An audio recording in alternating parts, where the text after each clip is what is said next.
actively helping with the illegal activities were ignoring them. Ken Starr spent $40 million investigating the sexual activities of President Clinton. Why didn't Ken Starr advocate giving money to the investigators of the World Trade Center collapse so that they didn't have to depend on part-time scientists and on a shoestring budget? In May 2002, FEMA released the report on the collapse of the buildings. Not surprisingly, the report doesn't explain anything. For example, rather than explain how the fires caused Building 7 to collapse, the FEMA report has this. The specifics of the fires in Building 7 and how they caused the building to collapse remain unknown at this time. Our government spent 7 months investigating the collapse of the World Trade Center buildings, and at the end they announced they have no idea what happened to Building 7. If FEMA was a private company, I would demand my money back. Since they are a government agency, their worthless report is evidence that they are involved in covering up a scam. FEMA claims that they cannot understand how Building 7 collapsed, but perhaps you and I can figure it out by watching the videos of it collapsing. Incidentally, this video is lousy because it comes from people who recorded the TV news. As with the security video that shows Flight 77 crashing into the Pentagon, nobody wants to provide good quality video of Building 7 as it collapses. At the top of Building 7 is a rectangular penthouse that contains air conditioning and other equipment. If you recall, the fires were on the lower floors, not near the roof. However, the penthouse is the first part of the building to collapse. How could the fires cause damage to the penthouse without damaging all the floors in between?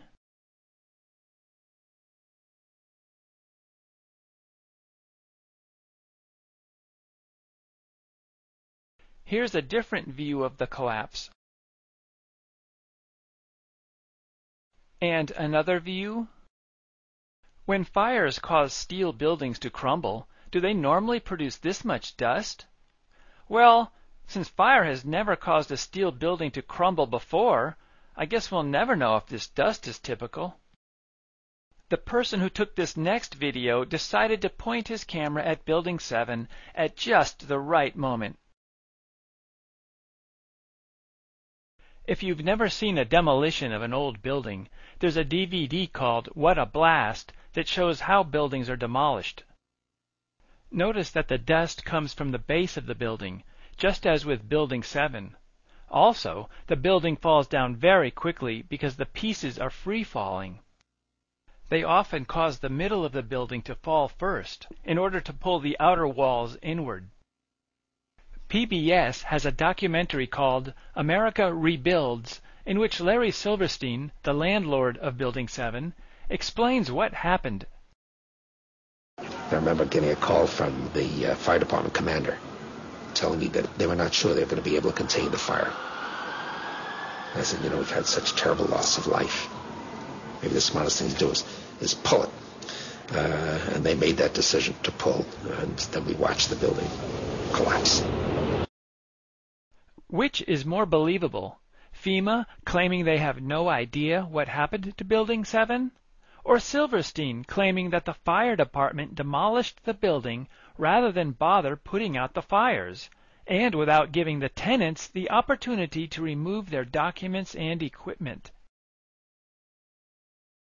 Now that you've seen how the building collapsed, do you think these tiny fires were responsible? If so, how did the fire destroy the entire steel structure?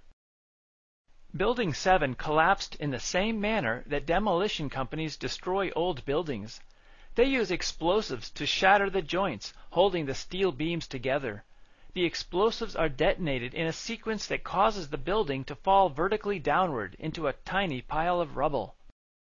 Also, when the building is tall, the explosives are often timed to destroy the interior of the building before the exterior walls are broken, thereby causing the interior section to fall first.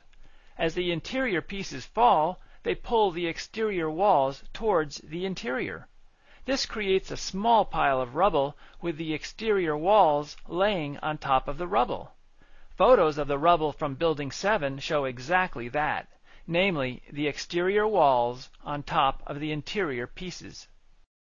Normally, if a 47-story steel building crumbled into a pile of rubble because of a couple of tiny fires, people around the world would be shocked and want to know what happened.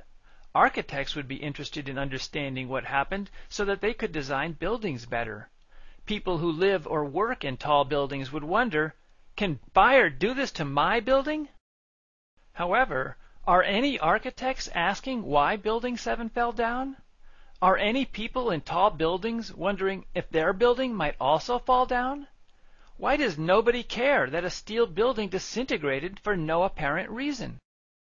Part of the problem is that most people simply don't know much about Building 7 due to the incredible secrecy surrounding this building.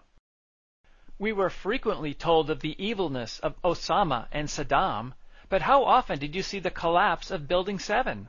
How many articles did you find in newspapers or magazines about Building 7? The only explanation for this secrecy that I can think of is that nobody can explain how Osama caused Building 7 to collapse. By keeping this issue a secret, they are hoping that people will forget about the incident rather than ask, what happened to Building 7? One possible reason for the secrecy about Building 7 is that it may have been the control center for demolishing the World Trade Center. The 23rd floor of this building was given $15 million worth of renovations to make it into an emergency command center for Mayor Giuliani.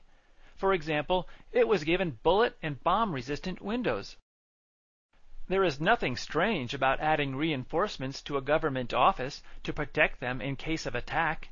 In fact, many retail businesses have bullet-resistant windows. However, this particular office had its own air and water supply, and it was designed to withstand winds of 160 miles per hour. To make the situation more suspicious, the reinforcements were only for this one floor, so that meant most of the building was just an ordinary office building. Why would they protect only one floor? This seems as silly as installing bulletproof glass in only one window of the president's automobile. Furthermore, why would they need their own air supply? And how about the protection from a 160-mile-per-hour wind? Well, consider that when the towers fell down, clouds of dust and grit were thrown outward at a very high speed. The only people protected from that blast were in this special emergency command center. Of course, the city government claims the entire building was evacuated at 9 in the morning, so nobody was inside this special reinforced bunker when the towers collapsed. This meant that the city spent $15 million to make this special reinforced bunker, and then everybody abandoned it just when it would have been useful. But did everybody really abandon Building 7? It would have been a great place for people to supervise the attack because the 23rd floor provided a wonderful view of the area, and the occupants were protected from the dust and debris. To make the situation even more suspicious, as I explain in more detail in the book, the flight paths of the two airplanes that hit the towers appear to have been on a course towards Building 7, as if this building was broadcasting a homing signal. The government's explanation for how the towers collapsed is often referred to as the pancake theory. The report created by FEMA has only two diagrams to explain this theory. The first diagram shows a fire, and the next diagram shows a floor falling down onto the floor below it.